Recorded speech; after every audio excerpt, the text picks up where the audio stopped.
Here on Democracy Now!, democracynow.org, The War and Peace Report. I'm Amy Goodman. We're continuing on the teacher strike in Chicago, the largest, the first strike in quarter of a century in the third largest school district in this country. The mayor is Rahm Emanuel, the former chief of staff of President Obama. Pauline Lipman is with us, professor of education and policy studies at the University of Illinois, Chicago, also director of the Collaborative for Equity and Justice in Education, and on the coordinating committee for Teachers for Social Justice. So the teachers have just gone out on strike.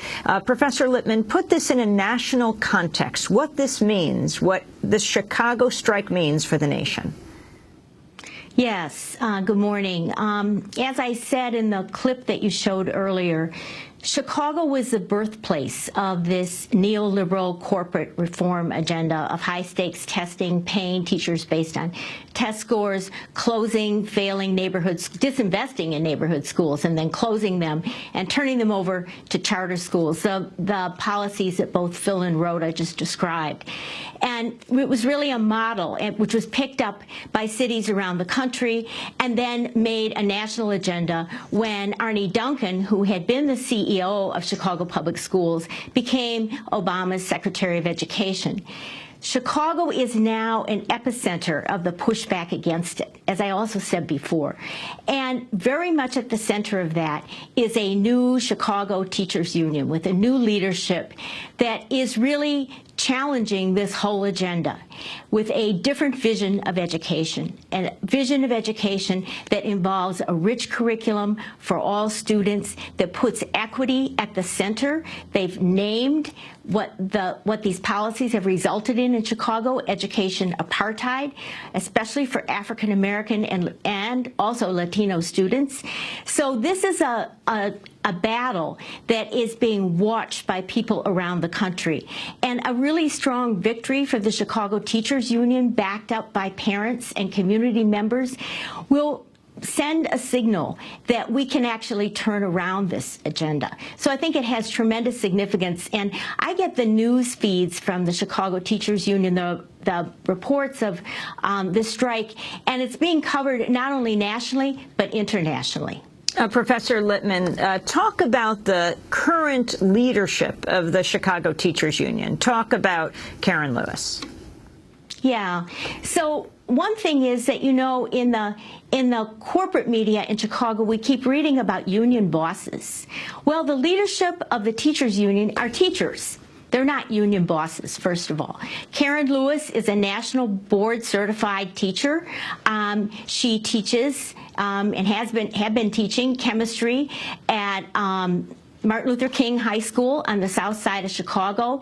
She is well known by students, former students, other teachers, beloved as a teacher. She's part of the Caucus of Rank and File Educators, which is a new caucus that really came on the scene just about 4 or 5 years ago. But because the previous leadership of the Chicago Teachers Union was really not challenging this whole agenda, CORE acted like the leadership of the union. They fought the school closings that were happening every single year in Chicago.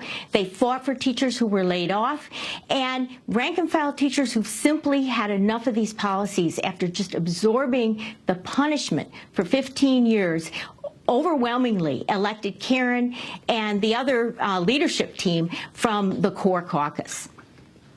And I do have to say also that Karen has just been incredibly courageous. She's been vilified, often in the media, and she has stood very firm and in a very principled way, fighting for the schools that Chicago students deserve. So talk about what this means for the nation, the whole race to the top that President Obama has adopted. Arne Duncan coming from Chicago. Explain all of these ties. Right. So, as you said, Arne Duncan was the CEO of Chicago Public Schools.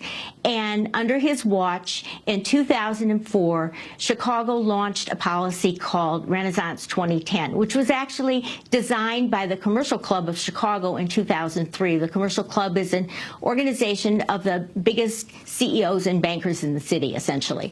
And Arne Duncan pushed through this agenda of closing neighborhood schools, turning them over to private operators, or expanding charter schools and having charter schools come in, and increasingly putting more pressure on teachers to respond to the high-stakes tests that Phil was talking about earlier. And so that agenda, which has been really devastating in Chicago and had already been very clearly very devastating in 2008 after 4 years, was the agenda that Duncan took to Washington when he became Secretary of Education. And it's embedded in Race to the Top. So Race to the Top has a set of provisions that really basically means states are competing for $4.3 billion in federal funds. And in order to get those funds, they must do certain things. And those things are the kinds of things that have been done and have failed and have been devastating in Chicago. They must close failing schools or turn them around, expand charter schools, pass legislation that allows charter schools to be expanded. They must have some kind of evaluation system that's of teachers that's tied to testing students.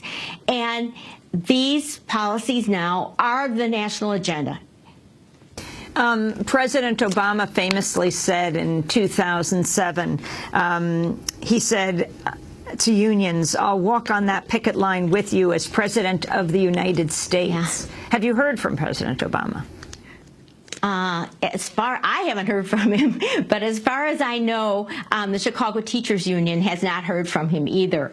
You know, Rahm Emanuel was his chief of staff, and he's now the mayor of Chicago. And as maybe our listeners do or don't know, the mayor appoints the school board in Chicago.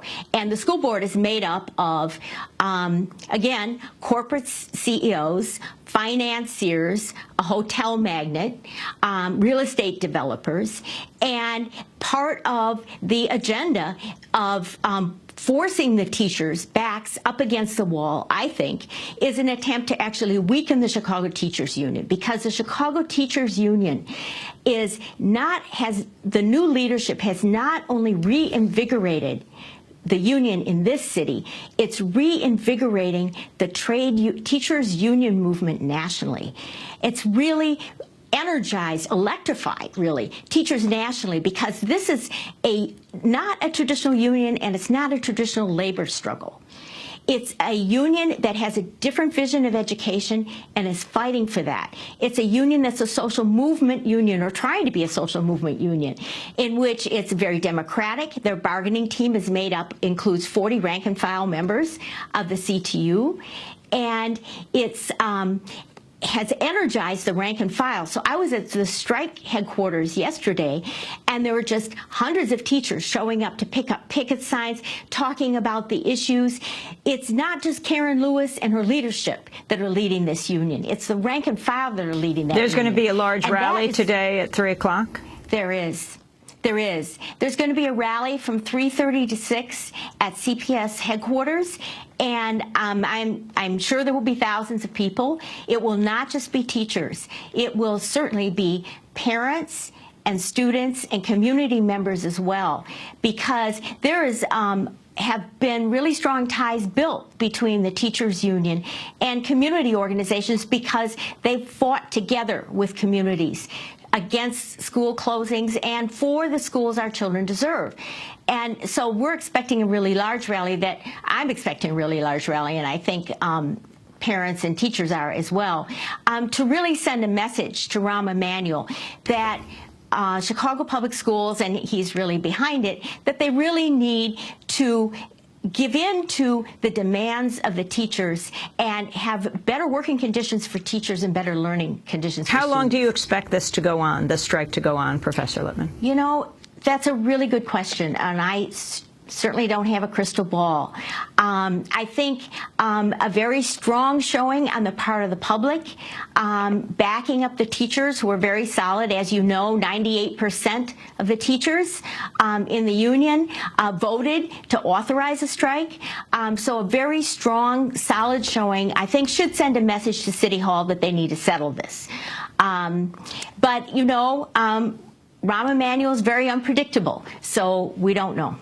I want to thank you very much for being with us, Pauline Lipman, Professor of Education and Policy Studies at the University of Illinois, Chicago, also Director of the Collaborative for Equity and Justice in Education at the University, and she's on the Coordinating Committee for Teachers for Social Justice. This is Democracy Now!, democracynow.org, The War and Peace Report, as we